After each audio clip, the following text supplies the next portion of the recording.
안녕하세요. 홍수영입니다. 이번 강의는 2015년 자료구조론 기출 문제 6번에서 10번까지가 되겠습니다.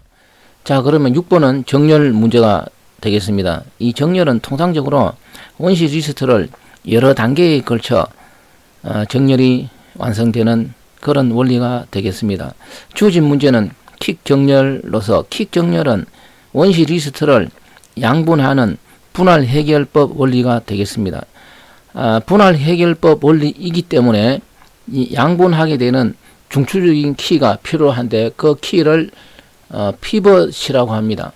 그래서 주어진 문제는 첫 번째 원소인 66을 피벗으로 사용하고 첫 번째 라운드 완료되었을 때 배열 구조를 묻는 문제가 되겠습니다.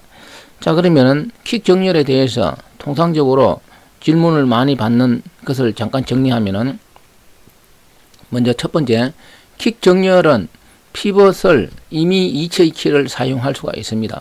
주어진 문제에서는 첫 번째 66이라고 했는데 통상적으로 첫 번째 아니면 마지막 40일을 이용해서 정렬하는 것을 많이 묻죠. 그런데 임의의 위치이기 때문에 이 중간에 있는 것을 사용할 수도 있습니다. 해서 킥 정렬은 피벗을 무엇으로 사용하느냐에 따라서 각 단계별 교환되는 값이 조금씩 다릅니다. 해서 암기하려고 하는데 암기할 필요는 없습니다. 그 부분은 여기서는 인덱스 AB를 이용해서 A는 앞에서 D로, B는 D에서 앞으로 이 피벗 키보다 큰 값, 작은 값을 찾게 되는 예를 들었습니다. 그럴 때 앞에서 D로, 뒤에서 앞으로 계속 찾아서 막 교환하다가 언젠가는 인덱스가 마주치겠죠.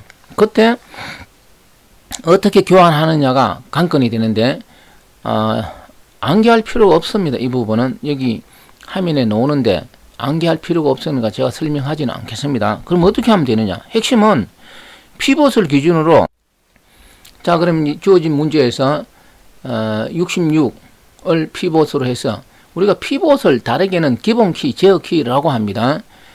인덱스 A는 앞에서 D로 66보다 큰 값, 인덱스 B는 D에서 앞으로 66보다 작은 값을 찾게 됩니다. 그러면 A는 98, B는 47을 찾아서 서로 막교환을 합니다. 그래서 98과 41을 교환하면 되고, 그러면 현재 A는 41을 가리키고, 그러면 계속 앞에서 D로 66보다 큰 값을 찾아갑니다. 그러면 어디까지 가게 되죠? 71이 되겠죠. 그리고 B는 현재 98을 가리키니까 D에서 앞으로 66보다 작은 값을 찾습니다. 같은 원리로 찾으면 35가 되겠죠. 이때 우리는 인덱스가 교차되었다라고 합니다. 인덱스 교차되었을 때 어느 키하고 교환해야 되느냐? 잘 그냥 화면을 보면은 만약에 66하고 70을 교환하면은 피벗을 기준으로 양분되는 게 아니죠. 해서 66하고 어떻게 되죠? 35를 교환해야 된다는 걸 알 수가 있습니다. 해서 자꾸 이야기하지만 킥 정렬에서 이렇게 교차되었을 때 피벗은 A 또는 B 중에 하나하고 교환하게 되는데 어느 것하고 교환해야 되느냐? 이거는 피벗이 첫 번째냐, 마지막이냐, 중간이냐에 따라서 다르게 됩니다. 암기할 필요 없이 화면에서 보는 것처럼 66을 기준으로 양분되도록 교환하면 된다. 그것만 알면 되겠습니다. 암기할 필요가 없습니다. 그래서 66을 기준으로 양분하면은 66보다 작은 값은 앞쪽에 있고 66보다 큰 값은 뒤쪽에 배치가 됩니다. 이때 우리는 1회전, 1패스라고 합니다. 주어진 문제는 여기까지 묻는 것이 되겠습니다. 자, 그 다음 7번은 C 어느 문제가 되는데 1차원 배열 A 100이 있고 반복문에서 99까지 반복해서 배열 요소에 I 값 0, 1, 2, 3, 4 해서 이런 배열 구조가 되겠습니다. 주어진 문제에서는 이 메모리 주소, 그러니까 A0의 주소를 100으로 가정한 것이 되겠고, 배열명은 배열의 시작 주소라는 것을 잘 알고 있죠. 여기서 중요한 또 하나는 I 값이 되겠습니다. 이 반복문을 벗어났을 때 I 값은 100이 된다는 사실. 왜냐하면 99까지는 참이고 하나 증가하면 100이 되겠죠. 해서 J는 I-1이니까 J 값은 99라는 것을 인지해야만이 풀 수가 있습니다. 자, 그러면 이제 여기 출력문에서 어떤 표현에 따른 출력 값이 뭐냐 묻는 문제가 됩니다. 자, 1번은 AJ니까 AJ가 99니까 99죠. 100이라고 해서 틀렸고, 2번은 A0 앞에 앰퍼샌드가 붙어 있는데 이거는 주소죠. 그래서 100번지가 되겠죠. 100 더하기 99는 199가 되겠죠. 틀렸습니다. 그 다음 3번은 A 플러스 J 갈로의 별표입니다. 별표가 있으면 내용이죠. A는 배열의 시작 주소니까 100이고 J는 99니까 199번지 내용. 그래서 199번지 찾아가 보면 99 정답이 되겠고, 4번도 살펴보면은 가로 없이 별표 A 더하기 J입니다. 그래서 A번지 내용물은 0이 되겠죠. 0 더하기 99는 99가 되겠죠. 100이라고 해서 틀렸습니다. 이 문제는 국어시험에서도 종종 출제되는 유형이 되겠습니다. 그 다음에 다항식 문제가 되겠습니다. 모든 자료 구조는 배열 또는 연결 구조로 표현할 수가 있는데 역시 다항식도 그렇습니다. 그런데 이 문제는 다항식 표현 멀리 몰라도 이 주어진 문제로서 답을 찾을 수가 있습니다. 예를 들어 그래서 다항식 표현은 여기서 설명하지 않고 주어진 문제에서 답 찾는 것을 알아보겠습니다. 다항식 100 곱하기 x의 5성, 최고 차수가 5가 되고 더하기 60 곱하기 x인데, 자, 이 다항식을 표현하기 위한 구조체가 밑에 있고 멤버 디그리, 그 다음에 배열 구조 코 F가 있습니다. 그러면 주어진 문제에서 이 디그리에는 다항식의 최고 차수를 저장해라 했습니다. 그래서 최고 차수가 100x의 5성이죠. 5가 되겠습니다.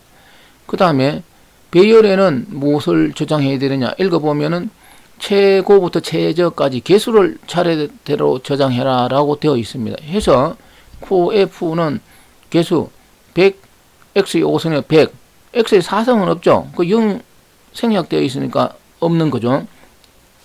해서 100, 0, 0, 0, 60, 0이 되겠습니다. 해서 이 문제는 다항식 표현 공부 안 해도 주어진 문제에서 내용을 읽고 답을 찾을 수가 있습니다. 해서 다항식 표현에 대한 것은 여기서는 설명하지 않겠습니다. 그 다음에 이중 연결 리스트 문제인데 되게 복잡한 것처럼 보입니다. 이런 문제는 알고리즘만 이렇게 주어져 있는데 알고리즘만 갖고서는 답 찾기가 어려우니까 잽싸게 이중 연결 리스트 구조를 그려서 답을 찾기 바랍니다. 먼저 그려서 해보고 알고리즘을 설명하도록 합니다. 이중 연결 리스트는 주어진 그림처럼 프리브, 여기 넥스트 두 개의 포인트 필드가 필요하고 키 값은 7이 들어가고 메모리 주소는 100인 경우를 나타냅니다. 그래서 새로운 노드를 삽입할 때 처음에는 무조건 이렇게 되겠죠. 주어진 문제는 맨 앞이 되겠습니다. 맨 D가 아니고. 그래서 새로운 노드 예를 들어 이렇게 또 놓으면은 이 노드는 이 헤더가 이걸 가리켜야 되고 이 새로운 노드의 넥스트 필드가 이걸 가리키면 되겠죠. 그래야 맨 앞이 되지 않습니까? 그래서 여기서 특징을 살펴보면은 예를 들어 리스트에 노드가 없는 경우는 이 프리브하고 넥스트 필드의 값은 0이 되겠습니다. 포인터가 아무것도 가리키는 게 없겠죠.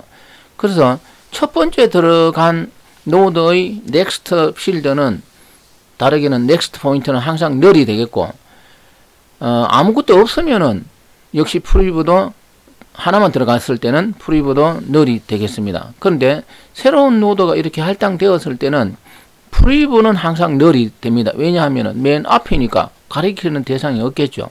그런데 넥스트는 헤더가 가리키는 주소를 가져야 되겠죠. 그래서 null이 될 수가 없습니다. 이게 핵심 포인트가 되겠습니다. 자, 그래서 이 단계를 밟아보고 알고리즘을 설명합니다. 자, 그러면 이제 템프 새로운 노드 할당 받았을 때 뭐 키 값이 8이면 8 이렇게 들어가고, 이 프리브는 항상 널이라고 했죠. 그래서 이 널을 대입해야 되고, 그 다음에 이 넥스트는 헤더가 가리키는 노드의 주소를 가져야 되니까 템프 넥스트는 헤더가 가지는 값을 가져야 하고, 그 다음에 이 헤더는 새로 할당받은 이 템프 주소를 가지면 되겠죠. 그래서 이렇게 가리키게 되고, 그러면 헤더는 원래 가리키던 노드의 포인트는 끊어지게 되겠습니다. 이해가 됩니까? 이런 알고리즘이 되겠습니다. 그래서 여기서 살펴보고 이 그림을 또 다시 살펴볼 테니까요. 자, 먼저 이 알고리즘을 잠깐 살펴보면은 매개 변수 i 키가 뭐 7, 8 이런 거 할당받기 위한 거고, 그 다음에 템프 임시로 포인터 알록 함수로서 새로운 노드 할당받는 거 다 공부를 했습니다. 그리고 뭐 i 키 키 필드에 대입하는 거고, 그래서 기억 부분은 항상 새로 할당받은 노드의 프리브 좌측 필드는 널이 되어야 합니다. 그것을 묻는 거고, 그 다음에 리스트에 노드가 없는 경우입니다. 아무것도 없으면은 역시 오른쪽 넥스트 필드도 널이 되어야 되겠죠. 근데 리스트에 노드가 있는 경우는 어떻게 되느냐? 넥스트 필드는 헤더가 가리키는 주소를 가져야 되겠죠. 그걸 디귿에서 묻는 게 되고, 이 마지막은 헤더가 새로 할당받은 노드를 가리키게 되겠죠. 이게 되시죠? 그래서 이런 문제는 상당히 이런 문제가 많이 나옵니다. 이 연결 리스트 그림 주지 않고 그냥 알고리즘만 이렇게 주는데, 뭐 원형 연결 리스트 이런 것도 그렇고, 이때는 잽싸게 문제에 해당하는 뭐 연결 리스트 구조를 제가 이렇게 설명했듯이 이렇게 그려서 풀어야 합니다. 그렇지 않으면 틀리기 쉽습니다. 자, 그러면은 앞에서 이야기한 것을 다시 한 번 더 살펴봅니다. 초기 상태는 널이 되겠죠. 이중 연결 리스트. 그래서 헤더는 널을 가져야 하니까요. 헤더가 널이 되겠습니다. 그 다음에 키 7이 삽입되는 경우가 되겠습니다. 키 7이 삽입되면은 이렇게 되겠죠. 이 마지막 넥스트는 항상 널이 된다는 사실이 되겠죠. 왜냐하면 앞쪽에 넣으니까요. 자, 그 다음에 키 8이 들어간 경우가 되겠습니다. 그러면 키 8이 들어간 경우는 이렇게 앞쪽에 들어가야 하니까요. 앞쪽에 이렇게 들어갈 때는 프리브 필드는 무조건 널, 왜냐하면 앞은 없으니까. 그런데 넥스트는 헤더가 가지는 값으로 들어가야 되겠죠.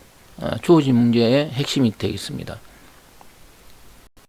자, 그 다음에 해시 함수가 되겠습니다. 이 시험에 너무나 자주 나옵니다. 10번 문제는 선형조사법, 선형검색법을 이용해서 충돌 해결 5%가 발생했을 때 그런 문제가 되겠고, 문제 분석을 조금 해보면은 이 색인키, 여기 색인키 있습니다. 이 색인키 영어 단어에서 A는 0, B는 1, C는 2 이렇게 차례대로 알파벳에 따라서 버켓 주소 0, 1, 2, 3, 4 저장되는 것을 말합니다. 해서 먼저 문제를 살펴보면 이 아스키라는 세기는 왜 0번지에 들어갔느냐? A로 시작하니까 그렇겠죠. 그런데 ATOI는 왜 0번지에 못 들어가고 1번지에 들어가 있느냐?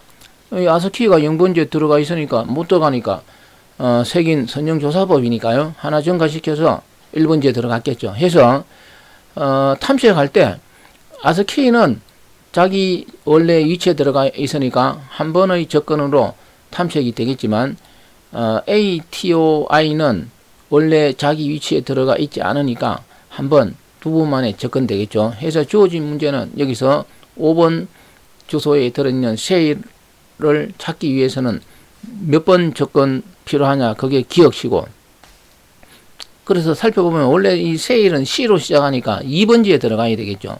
그래서 처음에 탐색하게 되면은 이 쉐일을 탐색하기 위해서는 어디 간다고? 2번지 버킷 주소를 저장되어 있다고 생각하고 찾아가겠죠. 실패하면 어떻게 돼요? 선형조사법이니까 색인 증가를 1씩 증가해서 계속 찾아보면은 4번 만에 찾게 되겠습니다. 그 다음에 4는 F로 시작하니까 버킷 주소 5에 들어가야 되겠죠. 그래서 이 4를 찾기 위해서는 제일 처음에 어디 찾아간다고? 버켓 주소 5를 찾아가게 되겠습니다. 찾아가 보면 없겠죠.